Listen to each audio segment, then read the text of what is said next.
So, continuing with the theme where we are talking about how the grid changes would require a lot of investments and that will throw up a lot of opportunities.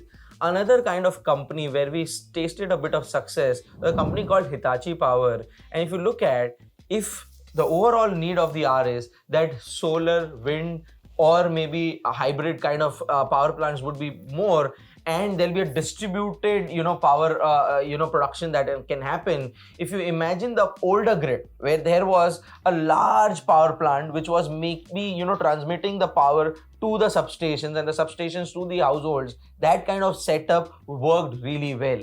But if you look at now, the need is of a smarter grid. The smarter grid would have maybe distributed power manufacturers and distributed power users, and both can maybe transact with each other, is what the need of the hour is, right? We don't want a one-way communication, but we want a two-way communication. And the power would be a lot of volatility and will have a lot of, you can say, it requires a lot of agility to not be lost in the system, right? Because if you look at when you're transmitting power from station A to station B, the transmission losses are something that you need to contain. And these transmission losses in a country like India, if you look at, if we can save that itself, can reduce a lot of losses to the government, which currently are happening. So you need to do a lot of investment upfront for many years to make the grid smarter. Once that investment has been done, it can reap benefits for many years to come, and it can actually reduce the cost for a lot of corporations, which in a way, if we are looking at making India a manufacturing hub, one thing that can change the whole dynamics and bring manufacturing to us is that if we can reduce the power cost to a large extent, because that can be a competitive advantage in favor of India. Just imagine currently in terms of labor, China is no way comparable to India, where our Indian labor costs are far lower than what Chinese labor costs are. The two or three things that if we can solve can completely change our profile as an exporter. One is the power cost and the other is the logistics cost. Currently also, the logistic cost of China is around 6 to 7%, whereas of India is 13 to 14%. The power cost, though we are not lagging far behind, but if we can reduce the cost curve and make it more affordable, then the favor in terms of the international community that can come to India can actually surprise a lot of manufacturers. And if you look at the power cost, which in terms of ceramics, glass, or these high power usage sectors are majorly the sectors which can do exceptional exports for a country like India. Just imagine Morbi could export to the whole world the Indian made tiles, and India became a tile manufacturer to the whole world, where this product was not even sufficient to supply to our own country earlier, where we used to import tiles from China.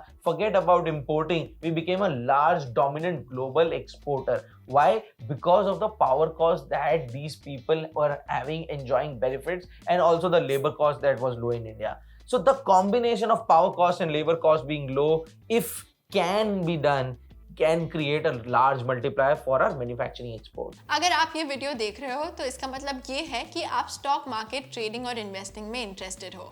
अगर आपको बहुत सारी trading strategies such as algo trading, fundamental analysis, technical analysis के बारे में और जानना है, then head on to Upsurge.club, जहाँ पे हमने हर कैटेगरीज के बारे में कोर्सेज बनाए हैं। And that is where a smarter grid would play a very important role, because it will give autonomy to a lot of corporations to manage their power requirements well, without the state being involved much, or without a lot of inefficiencies in the whole power infrastructure. So one company that we identified in this sector was Hitachi, because it was making these products where a grid, to become a smarter grid, it needs a lot of connectivity or points of two-way communication. It requires maybe UPHV systems, it requires a lot of smart grid peripheries, which if manufactured and supplied in proper way for a longer period of time, can overhaul the grid faster, or if there is a delay in them, there will always be a lot of power loss which the country would struggle with.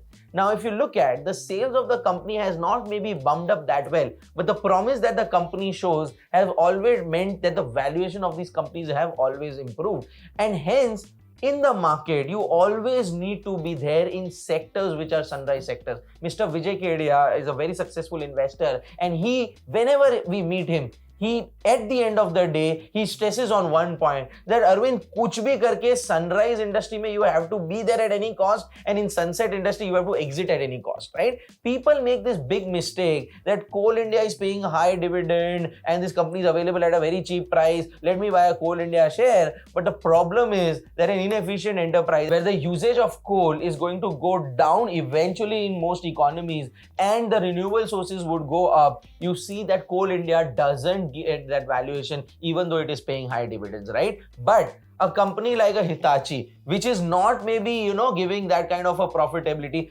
but if it is in the sunrise sector where it is solving the needs of a smart grid, where it has these peripheries that it is manufacturing, project business that it is wanting to execute, giving solution to a lot of corporates and the government, making transformers for a lot of these applications, having these kind of products which are the future, gives it a lot of benefit in terms of the market cap. If you look at the market cap of the company, has still gone up 3x even though the business has not substantially gone up. And you look at a lot of these pharma and chemical companies which have gone down in the past 1 or 2 years, even though the business might have gone up, because people are now concerned that China coming back, whether there's a long-term trajectory for some of these chemicals which had gone up in the short run. But if the market is concerned about the long-term trajectory, it cannot have a very good short-term success, and hence Hitachi, even though in the short term, medium term, it has not improved its earnings well, but when the long term looks very good, people are ready to bet it, because people sometimes look at the size of the opportunity and then give the market cap. People have argued again and again whenever it happened with a Relaxo or a Symphony or these high flyers like, Astral Pipes, where the market gave it a 70, 80, 100 P multiple, that this is crazy, this should not have happened. But market sometimes doesn't, have these mathematics in mind where this is the P multiple should be for this earnings. Eventually it will have. And I'm not saying that you should not look at valuation. We are a very value conscious organization and we always tell investors to be aware of the valuation. But sometimes in your portfolio, you come across bets which are very expensive right now. But in relation to the future opportunity, the market caps are still reasonable. For example, to make India's grid smart, to make India's grid efficient, maybe the investment that is required is worth 2 lakh crores or 3 lakh crores. In respect to that, the market cap of 5,000 crores would have looked very meager what Hitachi was quoting.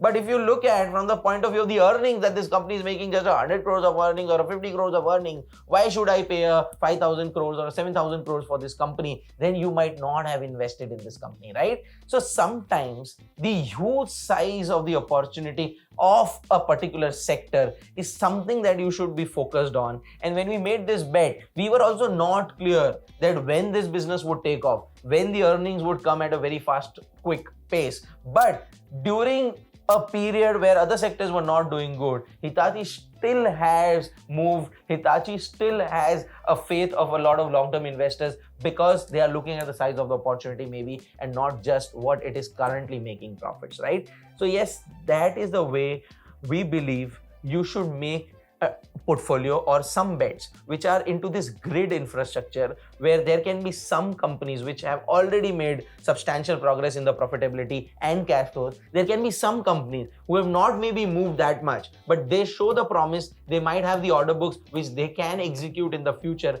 and that can bring the earnings. But if the size of the opportunity is large, with respect to that, if the market caps are still reasonable, you can have a lot of companies which will surprise you on the upside in the coming 5, 7, 10 years.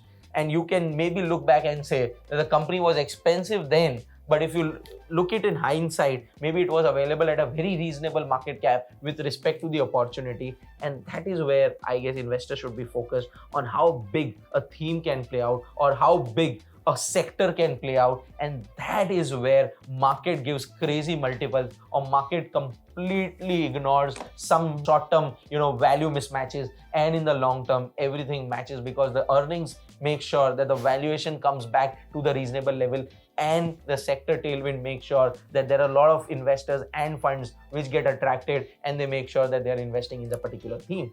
So it was fun time interacting. Thank you so much for tuning in, and I hope it was useful for all of you.